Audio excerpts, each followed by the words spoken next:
안녕하세요. 오늘은 피에 젖은 땅, 굉장히 슬픈 책인데요. 이 책을 한번 살펴보도록 하겠습니다. 이 책을 지은 티모시 스나이더는 역사학자입니다. 20세기 중반 유럽 대륙의 중앙부에서 나치 독일과 소비에트 러시아는 약 1,400만 명의 사람을 살육했다. 그래서 이 블러드랜드는 폴란드 중부에서 러시아 서부, 우크라이나, 벨라루스, 발트 연안국들에 이릅니다. 스탈린주의와 국가사회주의가 세력을 굳히던 시기, 그리고 독일과 소련이 합동으로 폴란드를 침공했던 시기, 그리고 이 독일과 소련이 전쟁을 치르는 동안 사상 초유의 대학살이 이들 지역을 덮쳤습니다. 희생자들은 주로 유대인, 벨라루스인, 우크라이나인, 폴란드인, 러시아인 등등이었고 1,400만 명이 겨우 12년 동안 1930년에서 33년에서 1945년까지 학살되던 때는 히틀러와 스탈린의 집권기였습니다. 그 기간 동안 그들의 조국이 전쟁터가 되었다고 해도 그들은 전쟁보다는 잔혹한 정책 때문에 희생된 것입니다.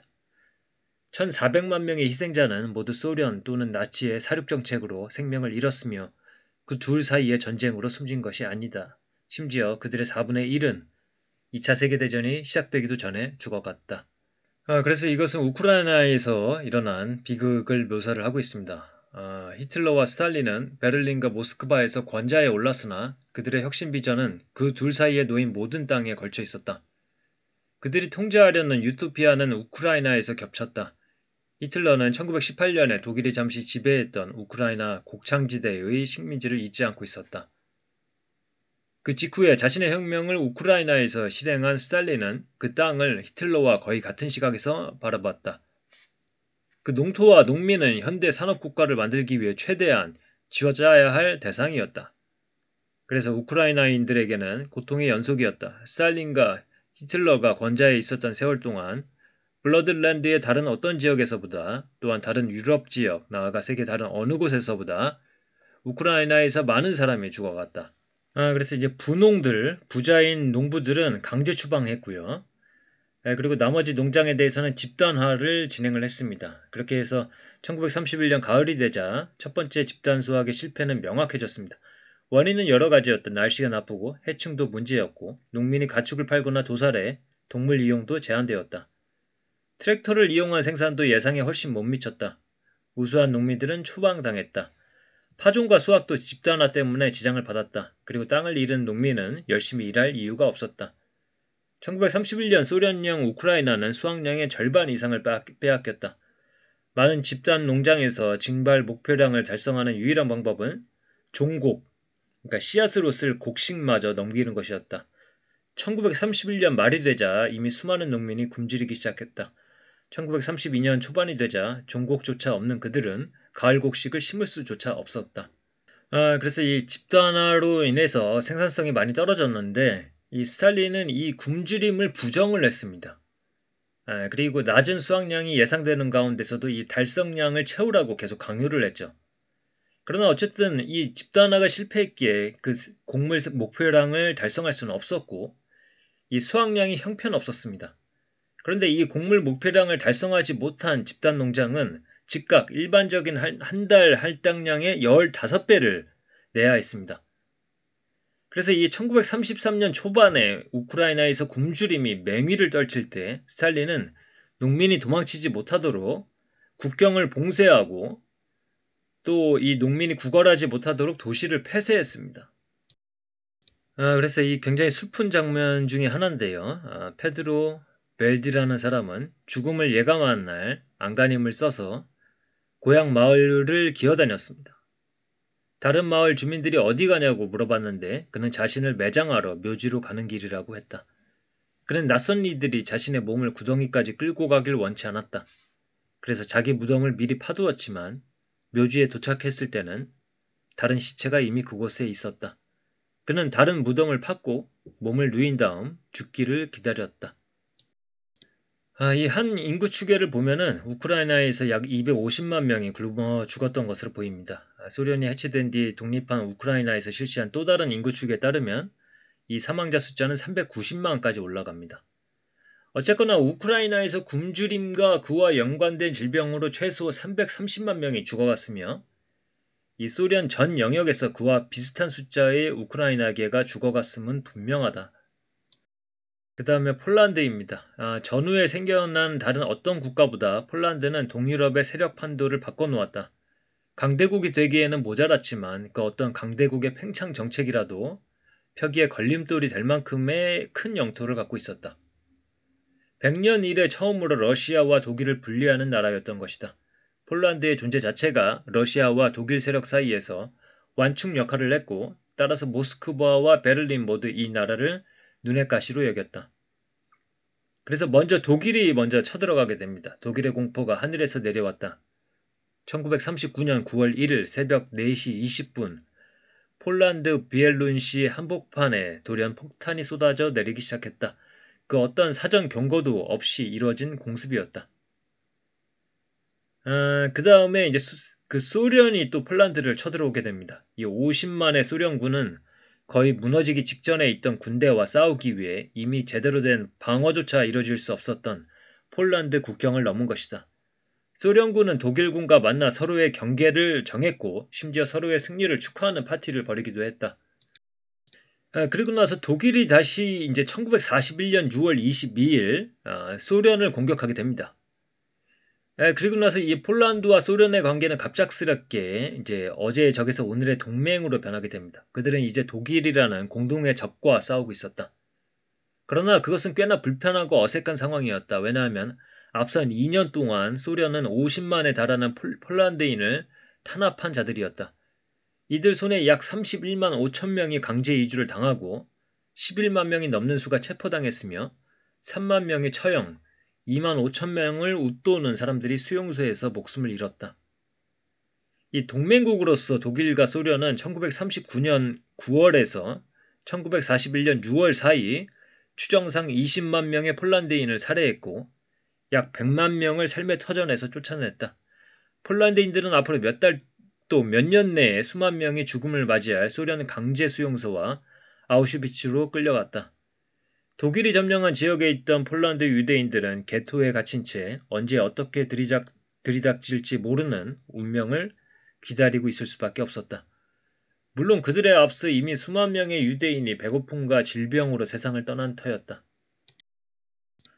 이에 1941년 6월 22일은 유럽 역사를 통틀어서 가장 중대한 의미를 지니는 날 중 하나입니다. 이날 바르바로사 작전이라는 이름 아래 독일이 소련을 침공했습니다. 독일 국방군과 불군 군대의 교전은 1000만 명이 넘는 군인의 목숨을 앗아갔습니다. 물론 여기에 더해 비슷한 숫자의 민간인 역시 동부전선에서 벌어진 이 전쟁으로 말미암아 비행 중에 폭격으로 또 굶주림과 질병 때문에 목숨을 잃었음은 말할 것도 없었다. 또한 독일은 이 기간에 약 1000만 명 이상을 계획적으로 살해했는데 여기에는 500만 명을 웃도는 유대인과 300만 명이 넘는 전쟁포로가 포함되어 있었다. 독일의 기획자들은 이미 독일의 수중에 떨어진 유럽 지역을 다룰 때 약 2,500만 명을 먹여 살릴 만큼의 식량 수입이 필요하다고 보고 있었습니다. 그들은 또한 소련의 농촌 인구 역시 제1차 세계대전 이래 약 2,500만 명 정도로 증가했다고 파악했다. 해결책은 너무나 단순한 것, 즉 전자가 살기 위해 후자가 죽어야 한다는 것이었다. 그래서 이 독일군은 이제 처음에 소련군들을 많이 죽이게 됩니다. 레닌그라드 봉쇄가 막 시작된 1941년 9월 8일 독일군의 포탄이 향한 곳은 도시의 식량 창고와 기름 저장소였다. 1941년 10월 2,500명이 굶주림과 그로 인한 질병 때문에 죽음에 이르렀고 11월이 되자 그 숫자는 5,500명, 12월에는 5만 명으로 늘어났고 포위가 끝나는 1944년까지 약 100만 명의 주민이 그곳에서 목숨을 잃었습니다. 독일 국방군이 소련군 포로들을 기차에 실어 어딘가로 이동시킬 때마다 지붕이 없는 화물 열차를 이용했고 포로들은 눈비를 비롯한 기상 변화에 그대로 노출되었다. 이 죽음의 행군과 이송에서 약 20만 명의 포로가 목숨을 잃은 것으로 추정된다. 그리고 50만 명에 이르는 소련군 전쟁포로가 동방 총독부에서 굶어 죽었다. 1941년 말을 기점으로 독일이 점령한 폴란드 지역에서 학살의 최대 피해자가 된 집단은 폴란드인도 유대인도 아닌 바로 서쪽에서 폴란드 지역으로 끌려와 얼어 죽거나 굶어 죽은 소련군 포로들이었다. 이것도 약간 좀 슬픈 장면 중에 하나인데요. 1941년 9월 8일 기동대원들에게는 포로 수용소의 죄수들을 선별하여 공산당원 및 소련 관리, 정치위원, 지식인 유대인을 처형하라는 지시가 내려왔다. 오직 유대인들만이 비교적 쉽게 구분해낼 수 있었는데 독일 교도관들은 이를 위해 포경수술 여부를 조사했다. 적어도 5만 명의 유대계 소련인이 그러한 선별 작업 후에 총에 맞아 숨졌고 비슷한 숫자의 비유대인들 역시 같은 운명을 맞이했다. 독일은 적어도 약 50만 명의 소련 포로를 총살에 처했고 그에 더해 굶어 죽거나 이송 중 혹사로 인해 사망한 이들의 숫자는 260만 명이 넘었다. 대략 310만 명에 달하는 소련 전쟁 포로가 독일의 손에 목숨을 잃은 것이다. 그리고 벨라루스 민스크에서 일어난 일이었는데 매우 슬프고 비극적인 좀 참담한 그런 장면입니다. 1941년 가을 민스크 볼셰비키 혁명 기념일인 11월 7일 독일인은 단순한 대규모 사살보다 뭔가 더 극적인 것을 내놓기로 한다. 그날 아침 그들은 먼저 게토에 있던 유대인 수천 명을 체포했다. 또한 독일인들은 유대인들이 마치 소비에트의 기념일을 축하하기 위해 그런 것이냐 유대인들로 하여금 그들이 가진 가장 좋은 옷을 입고 나오게끔 해둔 상태였다. 그러고는 체포한 이들을 길게 늘어서게 한 뒤 그들 손에 소련 깃발을 쥐어주며 소련의 혁명가를 부르라고 강요했다. 이들 6,624명의 유대인은 트럭에 실려 민스크 넘어 투친카 근처에 있던 과거 소련 내무인민위원회가 창고로 쓰던 장소로 끌려갔다.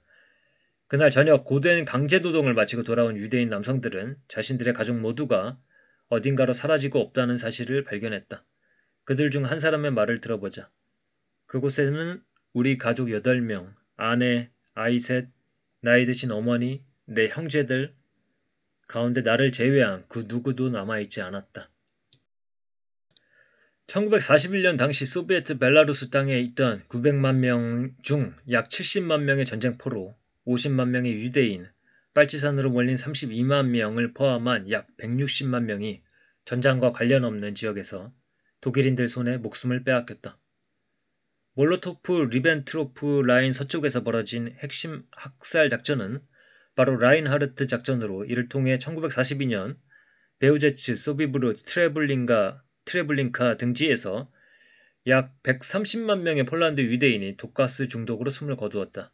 이 작전의 화려한 마지막을 장식한 곳은 아우슈비츠로 이곳에서는 폴란드 유대인 약 20만 명과 기타 유럽 지역의 유대인 70만 명 이상이 가스실로 끌려갔고 학살의 대부분은 1943년에서 1944년 사이에 이루어졌다. 이 아우슈비츠 하면은 2차 세계대전의 어떤 상징 같은 건데요. 많은 사람들이 학살당했던 곳이고 하지만 아우슈비츠보다는 다른 지역에서 더 많은 사람이 죽었다고 합니다.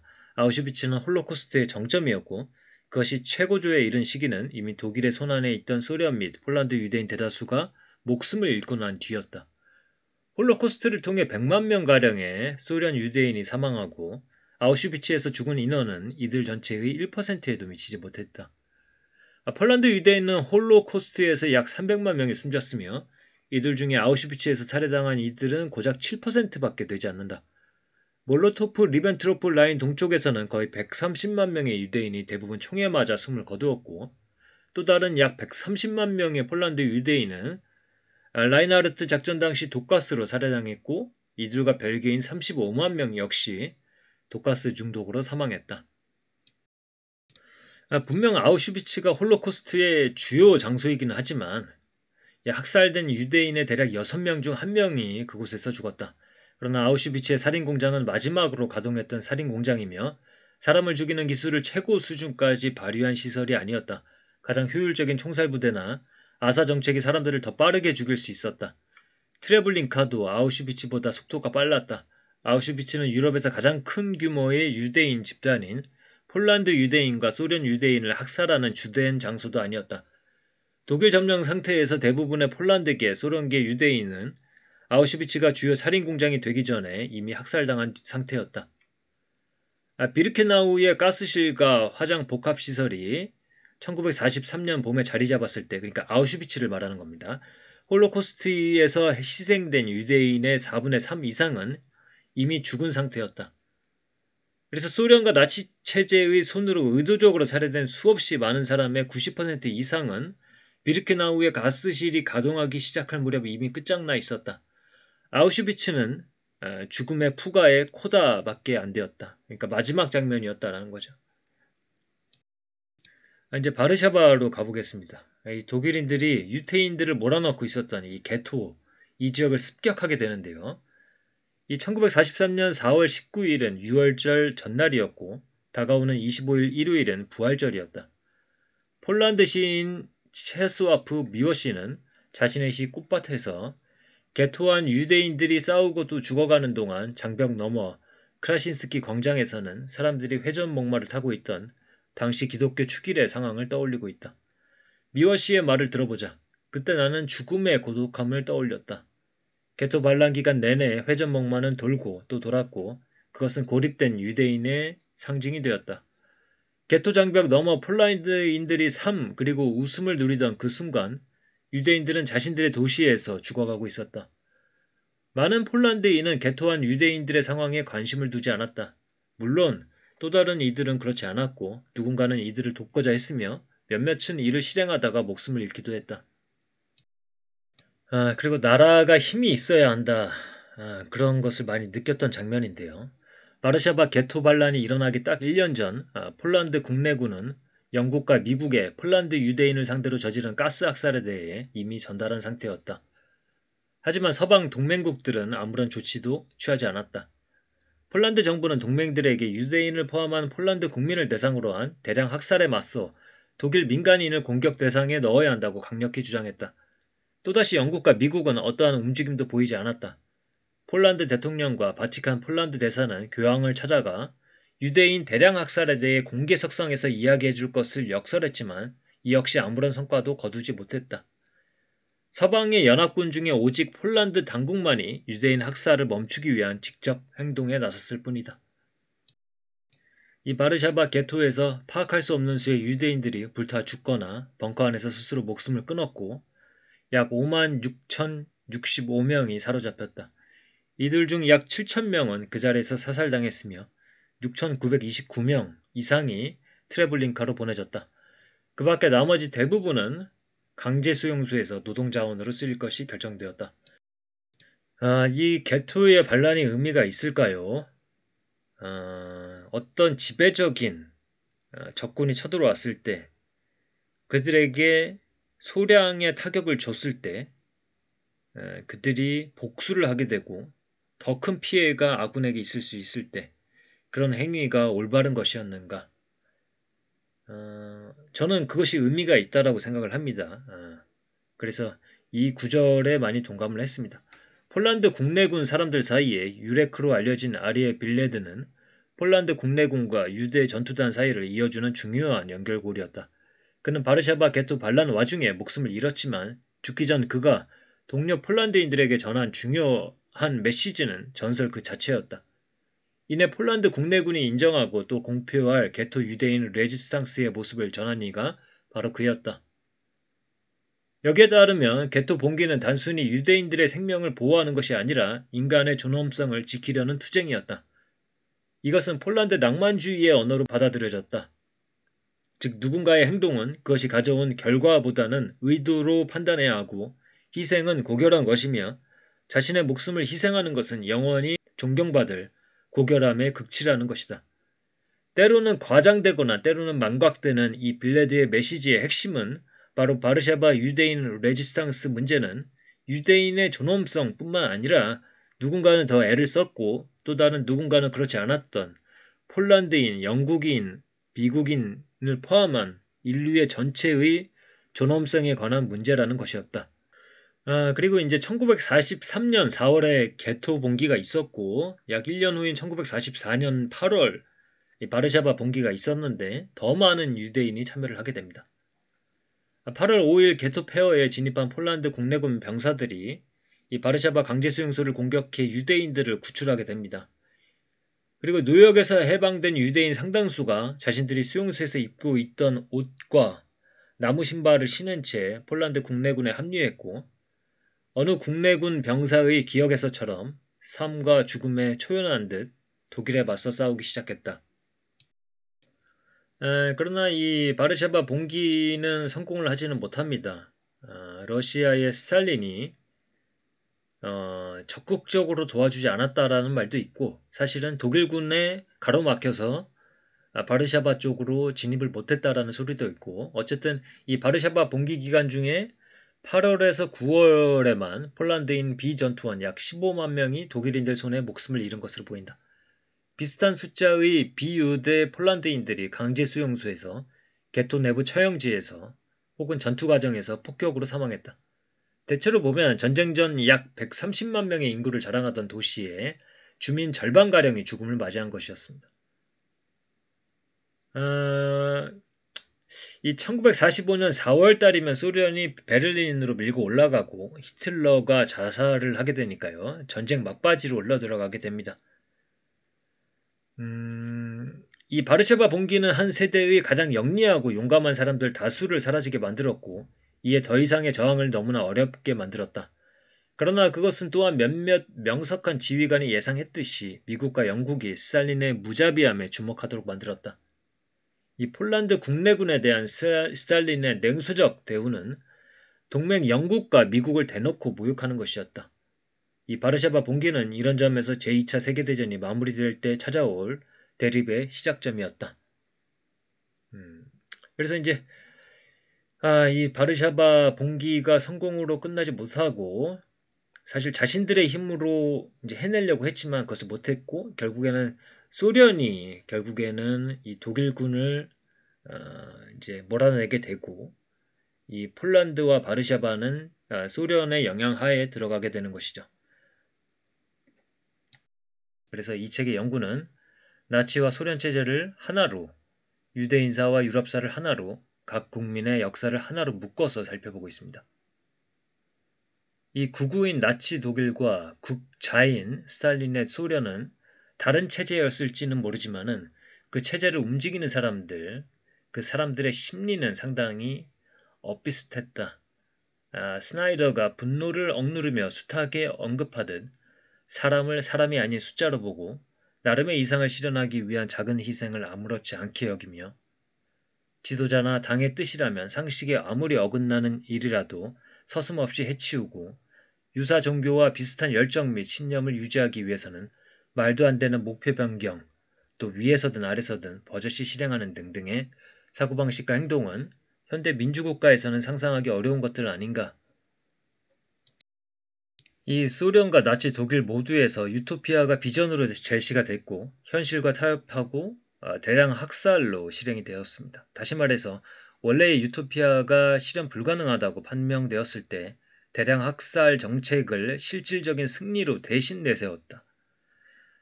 소련에서 집단화가 우크라이나에서 저항과 굶주림을 불러오자 스탈린은 분홍, 우크라이나인, 폴란드인들에게 그 책임을 물었다. 독일군이 모스크바에서 차단되고 미군이 제2차 세계대전에 참전하자 히틀러는 유대인에게 그 책임을 물었습니다.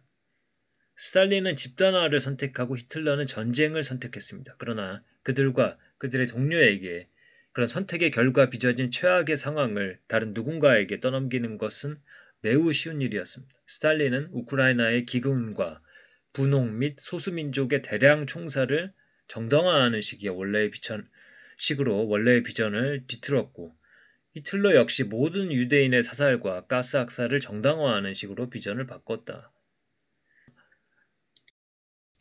이 두 체제는 모두 계몽주의가 가진 낙관론, 즉 사회적 진보는 자연세계를 샅샅이 훑어나가는 과학의 눈부신 발걸음에 뒤따를 것이라는 생각을 거부했습니다.